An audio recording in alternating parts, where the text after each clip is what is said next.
ফেসবুকে নজর দিতে দিতে হঠাৎ করে একটা ভালো একটা স্ট্যাটাস বা পোস্ট যাই বলি না কেন, সেটা আমার দৃষ্টি কাড়লো। খুব ইন্টারেস্টিং পোস্টটা। এই জন্যই ভাবলাম যে এটা নিয়ে দুইটা কথা বলা যেতেই পারে। সেটা হলো যে এখানে হাফিজ যে সিরাজি, সে একটা পোস্ট দিয়েছে, সেখানে বলছে শয়তানকে জ্বলন্ত আগুনে শাস্তি দেওয়ার উদ্ভট পৈশাচিক পরিকল্পনা কিভাবে সফল হবে, যেখানে শয়তানি আগুনের তৈরি। আগুনকে পোড়াবে কিভাবে? এই বিনোদনময় আয়াতের মানে কি? আসলে তো এটা আমি চিন্তা করি নাই তো কখনো। শয়তান যে নাকি ইবলিশ, সেটা আসলে ছিল জিন, যেটা আমরা জানি, যেটা নানাভাবে আমরা শুনে আসছি। এখন সেটাও বা কতটা সঠিক সেটা তো আর জানি না, তবে যেটা জানি সেটা তো হলো যে সে জিন। ওই যে একবার যে কাহিনীটা আমরা জানি যে একবার আল্লাহ জিন জাতি সৃষ্টি করে ছেড়ে দিল, তো তারা খুব পাপ কার্যে লিপ্ত হলো এবং এক পর্যায়ে তাদেরকে শাস্তি দেওয়ার জন্য ফেরেশতা পাঠালো। তখন তারা এসে সবাইকে হত্যা করলো, তাড়িয়ে দিল এবং একটা পর্যায়ে দেখলো যে একটা ছোট জিন, মানে বাচ্চা, সে নাকি ওই যে হামাগুড়ি দিয়েছিল, তো দেখতে অত্যন্ত সুন্দর ছিল। তো এই যারা নাকি ফেরেশতা তারা খুব দয়া পরবশ হলো, তাকে হত্যা না করে তারা নিয়ে গেল। তো যাই হোক, কিন্তু তারপরেও তো সে তো ওই আগুনের তৈরি, তো তারপরে সে বেহেশতে থাকলো। এমন সিজদা করলো আল্লাহর যে এমন কোনো কর্নার নাই, এমন কোনো পয়েন্ট নাই যেখানে বসে নাকি এই ইবলিশ আল্লাহর সিজদা করেনি বা আল্লাহর আরাধনা করেনি। এই যে আগুন দিয়ে তৈরি, এই যে জিন তো আগুন দিয়ে তৈরি, এটা তো আমরা জানি, এটাই তো জানানো হয়।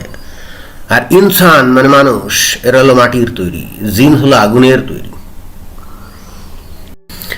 এখন আগুনের তৈরি জিন অদ্ভুতভাবেও হলো সত্য, সে কিন্তু বেহেশতে লালিত পালিত হয়েছে এবং একটা পর্যায়ে সে এমন কোনো জায়গা রাখেনি যেখানে বসে আল্লাহর সিজদা করেনি। কাহিনীটা হলো এরকম যে আল্লাহ ওই যে জিন জাতি সৃষ্টি করে তাদেরকে পৃথিবীতে না কোথায় জানি বসবাস করার সুযোগ দিল, কিন্তু এভাবে একটা পর্যায়ে দেখা গেল যে জিন জাতিরা তারা আল্লাহর বিরুদ্ধে আচরণ করা শুরু করলো, নানা রকম আকাম কুকাম পাপ কার্যে লিপ্ত হয়ে পড়লো। তখন আল্লাহ ওই যে ফেরেশতাদের পাঠায় দিল, এই যাও সবাই ওদের সবাইকে হত্যা কর, ওদেরকে ধ্বংস কর।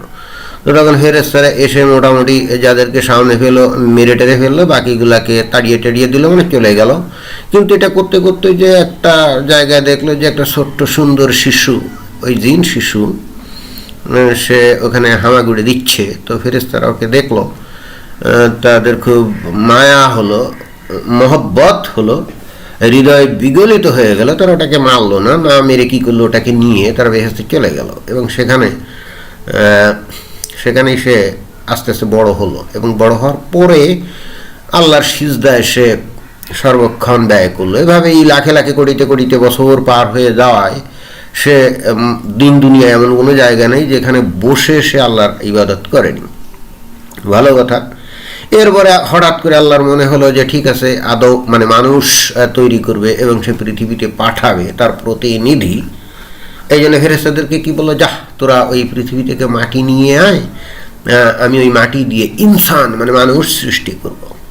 তো ওই অনুযায়ী ফেরেশতারা দুনিয়া থেকে মাটি নিয়ে গেল। আল্লাহ একটা মানুষ সৃষ্টি করলো, যাকে নাম দেওয়া হলো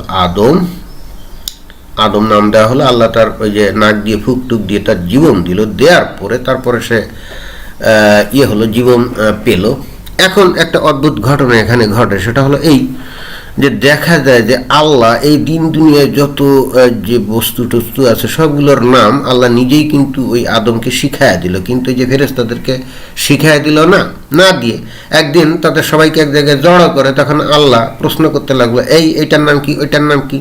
ফেরেশতারা একটারও তো কোনো উত্তর দিতে পারে না, কিন্তু আদম তো সব উত্তর দিয়ে দেয়, কারণ আদমরে তো আগেই শিখাইয়া দিছে। এটা অনেকটা স্বজনপ্রীতির মতো বিষয় হলো না। ধরা যাক আপনি একজন শিক্ষক এবং আপনি যে স্কুলে শিক্ষকতা করেন সেখানে আপনার ছেলেটাও লেখাপড়া করে। তো পরের দিন একটা পরীক্ষা আপনি নেবেন ছাত্রদের, তো আপনি রাতের বেলায় মানে আগের রাতে পরীক্ষার ছেলেকে যদি আপনার সব প্রশ্ন আপনি শিখাইয়া দেন, যদি বলেন যে এইগুলো তুই পড়ে কালকে এগুলো শিখে যাবি, তো পরের দিন আপনি যখন পরীক্ষা নেবেন স্বাভাবিকভাবেই আপনার ছেলেকে যে প্রশ্নই করবেন সে তো পটাপট উত্তর দিয়ে দিবে, কিন্তু বাকি ছাত্ররা পারবে না, কারণ আপনি তো তাকে শিখিয়ে দিয়েছেন। তো এটা তো একটা কি হলো, স্বজন প্রীতি হলো না? তো আল্লাহ আমরা দেখতেছি যে এই আদমের ব্যাপারে একটু স্বজন প্রীতি করে ফেলছে। আদমকে সব কিছু শিখায় টিকায় প্রশ্ন করে, আর ওই ফেরেশতাদের কিছুই শিখায়নি। এবং এইটা করেই কিন্তু আদম যে ফেরেশতাদের থেকে উন্নত এটাই প্রমাণ করলো। এবং করার পরে আদম আল্লাহ আর একটা এখানে নির্দেশ দিল, যেটা কিন্তু খুব ইন্টারেস্টিং। সেটা হলো যে যেহেতু সব প্রশ্নের উত্তর আদম দিতে পারলো, সেহেতু আল্লাহ বলল, এক ফেরেশতারা তোরা সবাই এখন আদমের সিজদা কর, আদমের পায়ের নিচে লুটায় পড়। তো এটাও তো কেমন হলো, একমাত্র সিজদা করা যায় তো আল্লাহকে, এখন আল্লাহ নিজেই আবার ফেরেশতাদেরকে বলতেছে যে তোরা ওই আদমের পায়ের সিজদা দে। এটা তো একটু মুশরিকি হলো না? কারণ এই ফেরেশতাগুলাই তো কয়দিন আগে মাটি আনছিল, এনে ওই বেসে নিয়ে গেছিল, তারপরে আল্লাহ হয়তো নিজে হাতে সেটাকে মানুষের আকার দিয়েছিল। হয়তো ওই ফেরেশতারা নিজেরা সেটা করেনি, কিন্তু ওই মাটি তো তারাই নিয়ে গেছিল। ওটা তো অনেকটা ওই যে হিন্দুদের ঘটনার মতো হয়, ওরা যেমন ওই যে মাটি টাটি নিয়ে দেবদেবতার মূর্তি টুর্তি তৈরি করে, তাদের ঈশ্বরের মূর্তি তৈরি করে তারপরে তার সঙ্গে সেজদা টেজদা দেয়। তো এখানে তো দেখা যাচ্ছে, এবং এই ঘটনাটাতে তাকেই তো আসলে ইসলাম শিরক বলা হয়, মুশরিকি বলা হয়। তো আল্লাহ নিজেই তো দেখা যাচ্ছে যে ওই ফেরেশতাদেরকে শিরক করার জন্য হুকুম দিল। এটা তো বললাম না। যাই হোক, শিরক করার জন্য হুকুম দিই করে, যাই হোক সব ফেরেশতারা আদমের পায়ে সিজদা দিল, কিন্তু ওই যে ইবলিস, যে নাকি ওই যে জিনের যে শিশুটা, যে নাকি আল্লাহর উপাসনা করে সব জায়গায় করেছিল, যাকে নাকি যে পৃথিবী থেকে নিয়ে গেছিল ফেরেশতারা, ওর নাম দেওয়া হয়েছিল ইবলিস।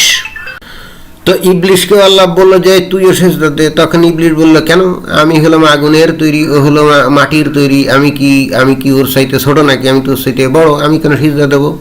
অর্থাৎ ইবলিস এখানে অহংকার করলো এবং আল্লাহর নির্দেশ অমান্য করলো, আর আল্লাহর বিরুদ্ধে বিদ্রোহী হয়ে গেল।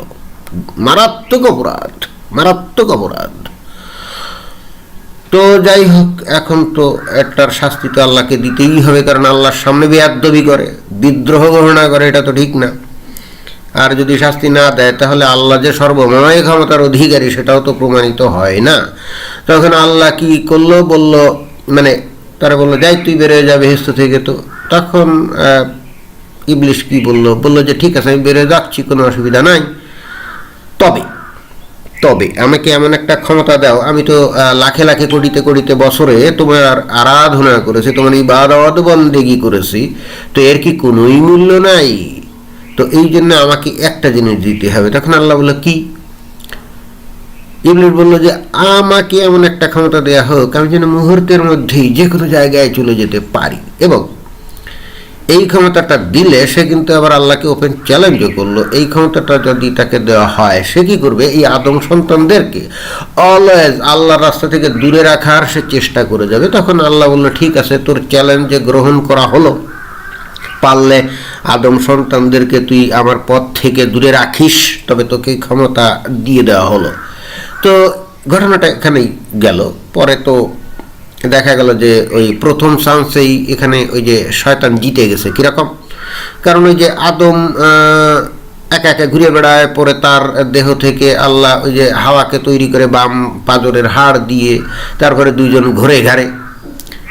তো পরে কিন্তু শয়তান রে ওই যে বাইর করে দিল বেহেশত থেকে, কিন্তু তারপরও শয়তান কিন্তু কী করলো, মানে ইবলিস, সে কিন্তু ঠিকই বেহেশতে ঢুকে পড়লো। এটা একটা বিস্ময়কর ঘটনা না? কারণ আল্লাহ তাকে বেহেশত থেকে বের করে দিল, সে তারপরে কি আবার সেই জায়গায় ঢোকা সম্ভব? কিন্তু ইবলিস শয়তান কিন্তু ঠিকই ঢুকে গেছে, বেহেশতে কিন্তু ঠিকই আবার ঢুকে গেছে। তো এখানে তো কেমন হয়ে গেল আল্লাহর চ্যালেঞ্জটা, তো এখানে কেমন হয়ে গেল না? শুধু ঢুকলোই না, অতঃপর সে ওই যে হাওয়াকে দিল, কুমন্ত্রণা দিল, বলল যে এই তোদেরকে জানিস এই গন্ধম ফল কেন খেতে নিষেধ করছে? কারণ হচ্ছে তোরা যদি এটা খাস, তোদের যাবতীয় জ্ঞান বিদ্যা সব হয়ে যাবে, এবং এটা খাইলে তোরা চিরকাল এখানে থাকবি। এই সমস্ত বিষয় টিষয় তাকে বলল। এবং নইলে কিন্তু আল্লাহ যে কোনো মোমেন্টে আমাকে যেমন লাঠি দিয়ে বের করে দিয়েছে, তোদেরকেও কিন্তু এইভাবে বের করে দেবে। তবে আসল কথা হলো, তোদের অনেক জ্ঞান বিদ্যা নাই, যেটা আল্লাহ তোদের কাছ থেকে লুকায় রাখছে। এই গন্ধম ফল খেলে তোদের সেই জ্ঞানটান হবে। আল্লাহ চায় না তোরা জ্ঞানী হোস। তখন আদম আর হাওয়া চিন্তা করলো, তাই নাকি? তো খেয়ে ফেললো। অর্থাৎ আদম আর হাওয়া কিন্তু ঠিকই একবারে প্রথম চান্সেই আল্লাহর কিন্তু নির্দেশের বিরোধিতা করলো, এবং কার প্ররোচনা? শয়তানের প্ররোচনা। আমরা তো দেখি এখানে শয়তান কিন্তু ওই যে আল্লাহর সাথে যে ইয়ে করছিল, মানে চ্যালেঞ্জ করেছিল, সেখানে তো জিতে যাচ্ছে। কারণ শয়তান বলছিল যে আমি তোমার আদম সন্তানদেরকে কিন্তু ঠিকই তোমার রাস্তা থেকে দূরে নিয়ে যাব, তো ঠিকই তো সে সফল হয়ে গেল। যাই হোক, এইটা হলো নানা রকম কিসা কাহিনী। এখন আলটিমেট কথা কি? আলটিমেট কথা হলো যে এত কিছুর পরে যেদিন কিয়ামত হবে, কিয়ামতের পরে যারা নাকি আল্লাহর বিরোধিতা করছে, আল্লাহ রাস্তায় চলেনি, গুনাহ খাতা করছে, আল্লাহ তাদেরকে শাস্তি দিবে না? দিবে তো। কিভাবে? তাদেরকে তো ওই যে দুজকে চালান করবে। তো দুজকে কি? আগুন, আগুন দিয়ে তাদেরকে পোড়াবে, তাই না? উটকো নাস্তিকরা কয় ওখানে যদি ফেলায় তাহলে বডি তো পুড়ে ইয়ে হয়ে যাবে, ছাই হয়ে যাবে, আবার কি পোড়াবে? আরে এই উটকো নাস্তিকরা হলে দিন দুনিয়ার কোনো কিছু বোঝে না। আরে ভাই, ইহজগতের বিধান তো পরজগতে চলবে না। ইহজগতে কোনো জিনিস আগুনে দিলে পুড়ে ছাই হয় ঠিকই, কিন্তু পরজগতে সেটা হয় না। আর যদি হয়ও, আল্লাহ নতুন করে তাদেরকে তৈরি করে আবার আগুনে ফেলবে, আবার ওরা পুড়ে ছাই হবে, আবার ওদের নতুন করে আগুনে ফেলবে। এটাই হলো ঘটনা। যাই হোক, আদম সন্তানরা ওভাবে কষ্ট করবে। মুশকিলটা হচ্ছে শয়তান ইবলিসকে নিয়ে। ও তো আগুনের তৈরি, কারণ জিন। ওরে যদি আগুনে ফেলা হয়, ও তো কষ্ট পাবে না, তারও হবে মজা। তাহলে আগুন ওর জন্য বেহেস্তের মতো না। মানুষ মানে ইনসান, আদম সন্তানের জন্য আগুন শাস্তির জায়গা হলেও জিন যে ইবলিশ, মানে ইবলিশ যে জিন জাতির, তার জন্য আগুন তো কোনো শাস্তি না, তার জন্য আগুন তো হলো মজা। তাহলে ঘটনাটা কি ঘটলো? অর্থাৎ সারা জীবনে যত পাপ করলো, আসলে যত পাপ করলো কি, সারা দুনিয়ায় মানুষ যত গুনাহখাতা করছে, তার চাইতেও তো ইবলিশ বেশি গুনাহখাতা করছে। কারণ দুনিয়ার সব মানুষকে এই সব বিপথে চালিত করছে না। তাহলে সারা দুনিয়ায় মানুষ যত গুনাহ করছে, সেটা এক জায়গায় জড়ো যদি করা হয়, আর ইবলিশের গুনাহের পরিমাণটা যদি এক জায়গায় জড়ো করা হয়, তাহলে তো ইবলিশেরটাই বেশি হবে, তাই না? তাহলে তার শাস্তি অনেক বেশি হওয়ার কথা না? দুনিয়ার গোটা মানুষের যত শাস্তি হবে, তার চাইতে তো বেশি হওয়ার কথা। এখন ওই শাস্তির জন্যে তাকে যদি আগুনেই ফেলা হয়, তাহলে তো সে তো মজায় থাকবে, কারণ সে তো নিজেই আগুনের তৈরি। আগুনের তৈরি যে, তাকে তো আর আগুন দিয়ে সাজা দেওয়া যায় না। আগুন তো তার জন্য বেহেশত স্বরূপ। তাহলে তো ঘটনা কেমন হয়ে গেল না? এত আকাম কুকাম করলো, গুনাহ খাতা করলো, সারা দুনিয়ার মানুষে এতভাবে প্ররোচিত করে গুনাহের কাজ করতে বাধ্য করালো, অথচ তার জন্য তো অনেকটা দেখা যাচ্ছে যে শয়তান পুরস্কার পেয়ে যাচ্ছে। কারণ সে, তার জন্য তো বেহেশত তো আরামের জায়গা না, তার জন্য শাস্তির জায়গা হতো পানি। পানির মধ্যে, মানে সাগর, মহাসাগর। শয়তানটা ওই জায়গায় ফেললে ওরা আগুন নিভে যেত, কষ্ট পেত, তাই না? কিন্তু তা না করে ওকে যদি শাস্তি দেওয়া হয় আগুনে ফেলে, মানে দোজকে ফেলে। কারণ আমরা তো ওটাই জানি যে পরজগতের শাস্তির একমাত্র জায়গা হলো ওই যে দোজক। তাহলে ওখানে তো আর বলা হয় না যে শয়তানকে, মানে ইবলিশকে পানিতে ফেলে শাস্তি দেওয়া হবে, না, বলেনি। তো ভেজাল হয়ে গেল। এত আকাম কুকাম করলো, এই মানে কোটি কোটি বছর ধরে কত গুনাহখাতা করলো, করবে, অথচ তাকে আরামের জায়গা দেওয়া হবে, মনে হচ্ছে তাকে পুরস্কার দেওয়া হবে। বিষয়টা অনেকটা এরকম হয় না? তো আমার কাছে এরকম মনে হলে, আমার ভুলও হতে পারে, হয়তো অন্য কোনো ব্যাখ্যা আছে। তো এই ফেসবুক, ইউটিউবে তো অনেক জ্ঞানী গুণী ব্যক্তির আবির্ভাব, আশা করা যায় যে হয়তো কেউ একজনের সঠিক ব্যাখ্যা দিবে। ধন্যবাদ সবাইকে।